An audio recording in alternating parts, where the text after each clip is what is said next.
ബിസ്മില്ലാ അൽഹംദുലില്ലാ അസ്സലാത്തു വസ്സലാമു അലാ റസൂലില്ലാഹി സ്വല്ലല്ലാഹു അലൈഹി വസല്ലം. റബ്ബിശ്റഹ് ലി സ്വദ്രി വയസ്സിർ ലി അംരി വഹ്ലുൽ ഉഖ്ദതം മിൻ ലിസാനി യഫ്ഖഹു ഖൗലി. അസ്സലാമു അലൈക്കും വറഹ്മത്തുള്ളാഹി വബറകാതുഹു. ഇന്ന് നമ്മൾ പരിശുദ്ധ ഖുർആനിലെ 4-ാമത്തെ പേജിൻ്റെ അർത്ഥവും ആശയവുമാണ് മനസ്സിലാക്കാൻ പോകുന്നത്. ഇൻഷാ അല്ലാഹ്. നമ്മൾ ലാസ്റ്റ് പറഞ്ഞു നിർത്തിയത് കപടവിശ്വാസികളുടെ സ്വഭാവത്തെക്കുറിച്ചാണ്. അവരെന്താ ചെയ്യണത്? സന്മാർഗത്തിന് പകരം ദുർമാർഗം വിലയ്ക്ക് വാങ്ങിയവരാണ്. അത് നല്ല സാധനം കൊടുത്തിട്ട് ഏറ്റവും മോശമായ സാധനം വിലക്ക് വാങ്ങിയവരാണ്. അവരുടെ കച്ചവടം ഒരിക്കലും ലാഭകരമാവുകയില്ല, അവർ നേർമാർഗം പ്രാപിക്കുകയില്ല എന്ന് പറഞ്ഞിട്ടാണ് നമ്മൾ നിർത്തിയത് അല്ലേ. അപ്പം ഇനി പറയണത് എന്താണ്? ഇവരുടെ ഒരു ഉപമയാണ് പറയണത്. നമുക്ക് ആരാ ഖുർആൻ പഠിപ്പിച്ചു തരണത്? അള്ളാഹു അല്ലേ. അപ്പം അള്ളാഹു പറയുന്നുണ്ട്, സൂറത്തു റഹ്മാനിൽ പറയുന്നുണ്ട്, അർ റഹ്മാൻ അല്ലമൽ ഖുർആൻ അല്ലേ. നമ്മൾക്ക് ഖുർആൻ പഠിപ്പിച്ചു തരുന്നത് അള്ളാഹു ആണ്. അള്ളാഹു അത് പഠിപ്പിക്കാൻ വേണ്ടിയിട്ട് ഇതിന് കുറേ ഇടയിൽ നമ്മൾ ഉദാഹരണങ്ങൾ പറയും അല്ലേ. അപ്പം അതുപോലെ കപടവിശ്വാസികളുടെ ഒരു ഉപമ പറയുകയാണ് അള്ളാഹു. അവരെ കുറച്ചും കൂടി നമുക്ക് എളുപ്പത്തിന് മനസ്സിലാവാൻ വേണ്ടിയിട്ട്, അവരുടെ സ്വഭാവം എങ്ങനെയാണെന്ന് മനസ്സിലാവാൻ വേണ്ടിയിട്ട് ഒരു ഉപമ പറഞ്ഞു തരാണ്. അപ്പം എന്താണ്? അഊദു ബില്ലാഹി മിനശ് ശൈത്വാനിർ റജീം ബിസ്മില്ലാഹിർ റഹ്മാനിർ റഹീം. مثلهم كمثل الذي استوقد نارا فلما أضاءت ما حوله ذهب الله بنورهم وتركهم في ظلمات لا يبصرون. അവരുടെ ഉപമ, ഒരു അന്ധകാരത്തിലിരിക്കുന്ന സ്ഥലം, അവിടെ വന്നിട്ട് ഒരാൾ ഒരു തീ കത്തിക്കുകയാണ്. തീ കത്തിക്കുമ്പോൾ അതിന് ചുറ്റുമുള്ളതിനും വെളിച്ചം കിട്ടി അല്ലേ. വെളിച്ചം കിട്ടിയ സമയത്ത് അള്ളാഹു ആ ചുറ്റുപാടുള്ളവരുടെ കാഴ്ചയും കൊണ്ട് പോവുകയാണ്. അതാണ് ഒരു ഉപമ പറയണത്. ഇത് ഉദ്ദേശിക്കണം എന്താണെന്ന് വെച്ചാൽ, നബി സല്ലല്ലാഹു അലൈഹി വസല്ലമ പ്രബോധനം തുടങ്ങുന്നത് ഒരു 7-ാം നൂറ്റാണ്ടിലൊക്കെയാണ്. ആ സമയത്ത് മൊത്തം അന്ധകാരാണ്, ഡാർക്ക് ഏജ് എന്നാണ് അന്നൊക്കെ അറിയപ്പെട്ടിരുന്നത്. അപ്പോൾ എന്താണ്, അന്നത്തെ ആൾക്കാർക്ക് ഒന്നും അറിയില്ല. അന്ധകാരത്തിൽ ജീവിച്ചിരിക്കുന്ന ഒരു സമയത്ത് ഖുർആനാകുന്ന പ്രകാശവുമായിട്ടാണ് നബി സല്ലല്ലാഹു അലൈഹി വസല്ലമ വരുന്നത്. അപ്പോൾ ഈ തീ കത്തിച്ചുണ്ടാക്കുന്ന ആള് നബി സല്ലല്ലാഹു അലൈഹി വസല്ലമയാണ്. പ്രകാശം എന്ന് പറയുന്നത്, ആ പ്രകാശം പരക്കാന്ന് വെച്ചാൽ ഖുർആനിന്റെ വെളിച്ചം ചുറ്റുമുള്ളവർക്കൊക്കെ പകർന്ന് നൽകുകയാണ് അല്ലേ. നബി സല്ലല്ലാഹു അലൈഹി വസല്ലമ മദീനയിൽ വന്ന അവസരത്തിൽ ഈ വെളിച്ചം കാണുമ്പോൾ ഒരുപാട് പേര് അതിലോട്ട് വന്നു, ഇസ്ലാം സ്വീകരിച്ചു. എന്നിട്ട് എന്താണ്, അവർക്ക് അപ്പം എന്താ മനസ്സിലായത്? ഈ ശിർക്കാവുന്ന ഇരുട്ടിനെയൊക്കെ വിട്ടിട്ട് അവർ ഇസ്ലാം സ്വീകരിച്ചു കഴിഞ്ഞിട്ട്, ഇസ്ലാം സ്വീകരിച്ചപ്പോൾ അവർക്ക് എന്താണ് ഹലാല്, എന്താണ് ഹറാം എന്നൊക്കെ അവർ പഠിച്ചു. എന്ത് ചെയ്യാൻ പാടും ചെയ്യാൻ പാടില്ല, നല്ലതേതാ പൊട്ടേതാ എന്നൊക്കെ പഠിച്ചു കഴിഞ്ഞപ്പോൾ അവരെന്താണ്, പിന്നീട് അവർ വീണ്ടും ആ വിശ്വാസത്തിലേക്ക് പോവുകയാണ്, കപടവിശ്വാസിയായി മാറുകയാണ്.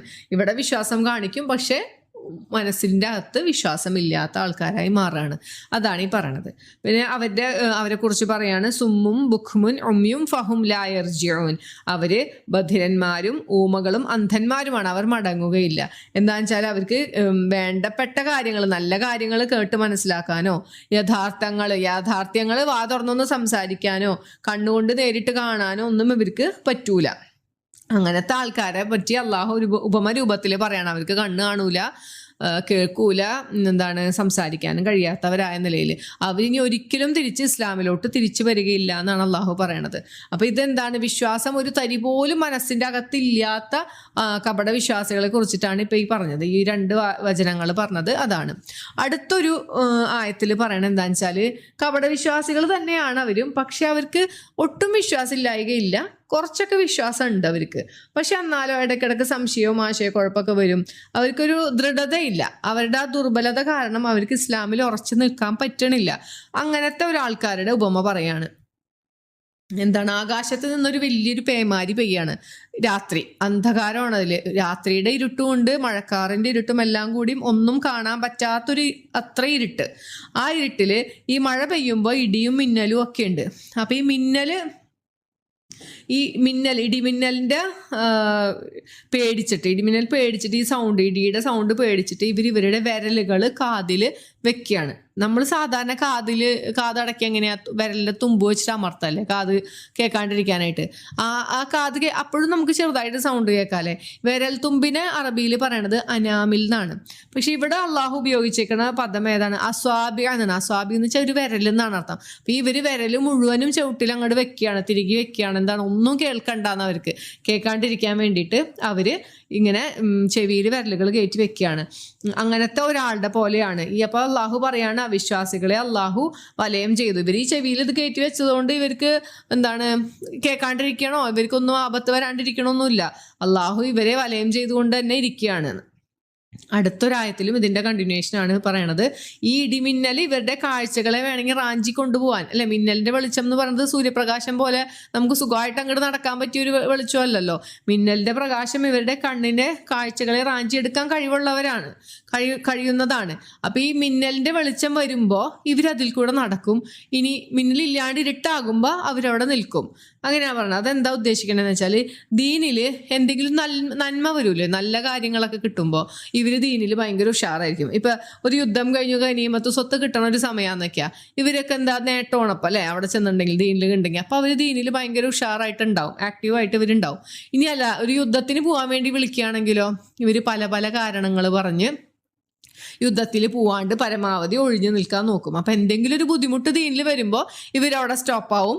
അല്ല, എന്തെങ്കിലും നന്മ കിട്ടുമ്പോൾ ഇവര് അങ്ങോട്ട് അതിൽ മുന്നോട്ട് പോകും. അതാണ് ഈ പറഞ്ഞതിന്റെ ഉദ്ദേശം. ഈ ഇടിമിന്നലിന്റെ വെളിച്ചം ഉണ്ടാവുമ്പോൾ അവർ നടക്കുന്നു, ഇനി അത് ഇരുട്ടാവുമ്പോൾ അവർ നിൽക്കുന്നു. അപ്പൊ അള്ളാഹു പറയാണ്, അള്ളാഹു ഉദ്ദേശിച്ചിരുന്നെങ്കിൽ ഇവരുടെ കാഴ്ചയും കേൾവിയും ഒക്കെ അള്ളാഹ് എടുത്തു കൊണ്ടുപോകാനുള്ള കഴിവുണ്ട്.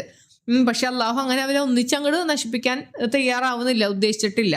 അള്ളാഹു എല്ലാ കാര്യത്തിനും കഴിവുള്ളവനാണെന്നൊരു താക്കീതാണ് പിന്നെ പറയണത്. അപ്പൊ നമ്മൾ ഇതുവരെ പറഞ്ഞത് സത്യവിശ്വാസികൾ ആരാണ്, മുത്തക്കികൾ എന്ന് പറഞ്ഞു, ആരാണ് കാഫിർ എന്ന് പറഞ്ഞു. പിന്നെ ഇപ്പൊ അവസാനിച്ചത് കപടവിശ്വാസികളുടെ സ്വഭാവവും അവരുടെ 2-3 ഉപമകളും പറഞ്ഞിട്ടാണ് അവസാനിക്കണത്.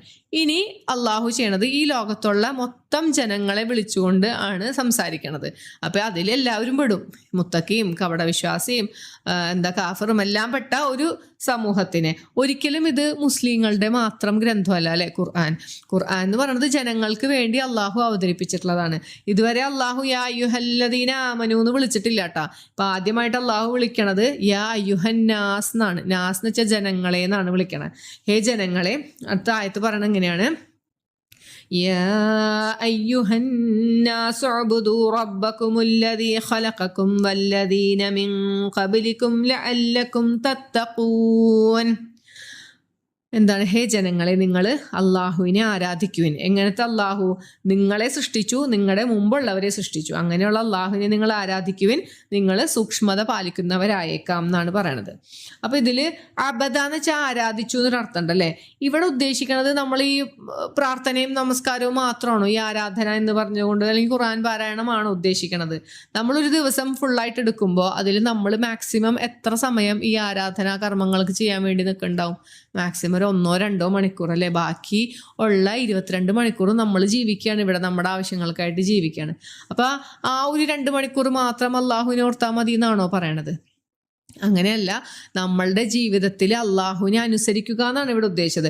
അള്ളാഹുവിൻ്റെ നിയമങ്ങൾ അനുസരിച്ച്, വിധിവിലക്കുകൾ അനുസരിച്ച് ജീവിതത്തിൻ്റെ എല്ലാ മേഖലകളിലും നമ്മൾ അതിനെ അനുസരിച്ചുകൊണ്ട് ജീവിക്കണം എന്നാണ് പറയുന്നത്. അങ്ങനെ പറയാനുള്ള കാരണം, അതിൻ്റെ എന്ത് അധികാരമാണ് അള്ളാഹുള്ളത്? അതാണ് പിന്നെ പറയുന്നത്. അള്ളാഹു ആണ് നിങ്ങളെ സൃഷ്ടിച്ചത്, നിങ്ങളെയും നിങ്ങളുടെ മുമ്പുള്ളവരെയും സൃഷ്ടിച്ചത് അള്ളാഹു ആണ്. അപ്പൊ അതുകൊണ്ട് നമ്മൾ ഏതൊരു പ്രൊഡക്റ്റ് ഉണ്ടാക്കിയ ആളല്ലേ, മാനുഫാക്ചർ ചെയ്തവർ പറഞ്ഞതുപോലെ യൂസ് ചെയ്താലാണ് അതിൻ്റെ ഫുൾ യൂസേജ് നമുക്ക് കിട്ടുള്ളൂ. അതുകൊണ്ടാണ് നമ്മൾ ഏതൊരു പ്രൊഡക്റ്റ് വാങ്ങിച്ചാലും കാറ്റലോഗ് നോക്കി അതനുസരിച്ച് പ്രവർത്തിപ്പിക്കണേ. അതിൻ്റെ ഏറ്റവും നല്ല എഫിഷ്യൻ്റ് ആയിട്ട് നമുക്ക് പ്രവർത്തിച്ച് കിട്ടണമെങ്കിൽ ആ മാനുഫാക്ചർ ചെയ്ത ആൾക്കാർ പറഞ്ഞ രീതിയിൽ അതിനെ ഉപയോഗിക്കണം. അതുപോലെ തന്നെയാണ് നമ്മുടെ കാര്യം. നമ്മളെ സൃഷ്ടിച്ചത് അള്ളാഹുവാണ്. അപ്പം അള്ളാഹ്ക്കറിയാം നമ്മളെങ്ങനെ ജീവിച്ചാലാണ് നമ്മൾ ഏറ്റവും നല്ല പെർഫെക്റ്റ് ആയിട്ട് ഇരിക്കുക എന്നുള്ളതാണ് അള്ളാഹു നമുക്ക് പറഞ്ഞു തരണേ. അപ്പം ഈ ആരാധിക്കുവിൻ അല്ലെങ്കിൽ അള്ളാഹുവിനെ വിധിവിലക്കുകൾ അനുസരിച്ച് ജീവിക്കണം എന്ന് പറയണതിൻ്റെ ആധികാരികതയാണ് അള്ളാഹു പറയുന്നത്. എന്തുകൊണ്ടാണ്? ഞാനാണ് നിങ്ങളെ സൃഷ്ടിച്ചത്, നിങ്ങളെ മാത്രമല്ല നിങ്ങളുടെ മുമ്പുള്ളവരെയും സൃഷ്ടിച്ചത് ഞാനാണ്.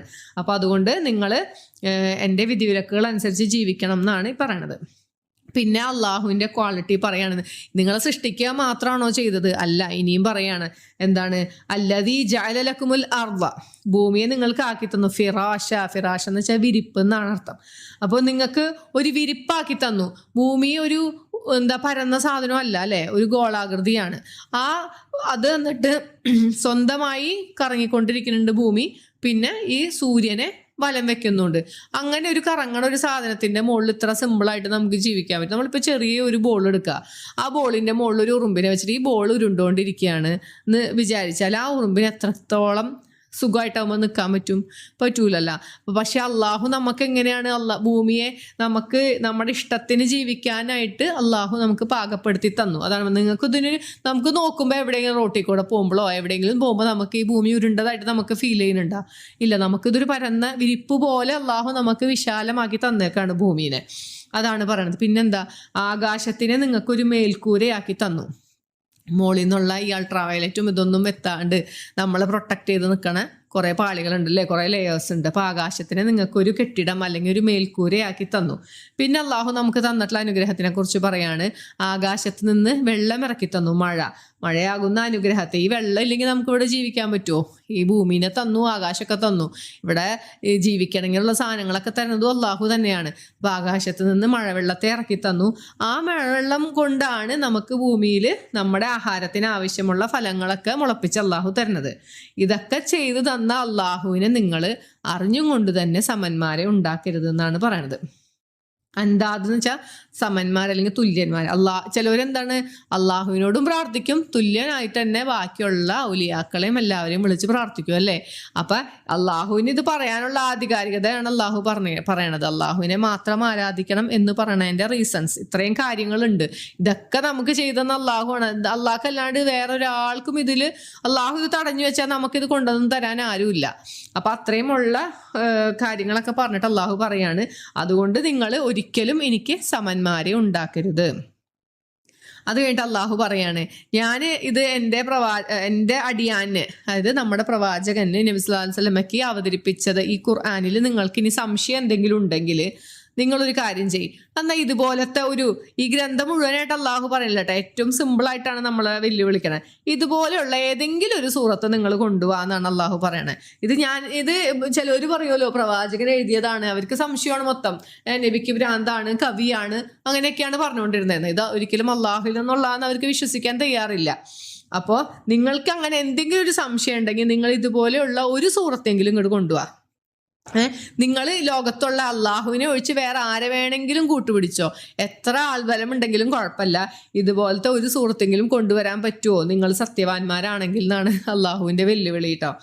അപ്പോൾ ഈ സമയത്ത് അള്ളാഹു പറയാണ്, നിങ്ങൾക്ക് ഇതുവരെ ഇതിന് സാധിച്ചിട്ടില്ലെങ്കിൽ ഇനി നിങ്ങൾക്ക് ഒരിക്കലും സാധിക്കുകയില്ല. ഈ ഖുർആൻ ഇറങ്ങി ഇത്രയോ കാലങ്ങളായിട്ടും ഇതുപോലുള്ളൊരു ഗ്രന്ഥം കൊണ്ടുവരാൻ ആർക്കും സാധിച്ചില്ല. ഗ്രന്ഥം പോയിട്ട് ഒരു സൂറത്ത് പോലും കൊണ്ടുവരാൻ ഇതുവരെ ആർക്കും പറ്റിയിട്ടില്ല. അപ്പോൾ അള്ളാഹു പറയാണ്, നിങ്ങൾക്ക് ഇതുവരെ അത് ചെയ്യാൻ പറ്റിയിട്ടില്ലെങ്കിൽ ഇനി നിങ്ങൾക്ക് അത് ഒരിക്കലും ചെയ്യാൻ പറ്റുകയില്ല.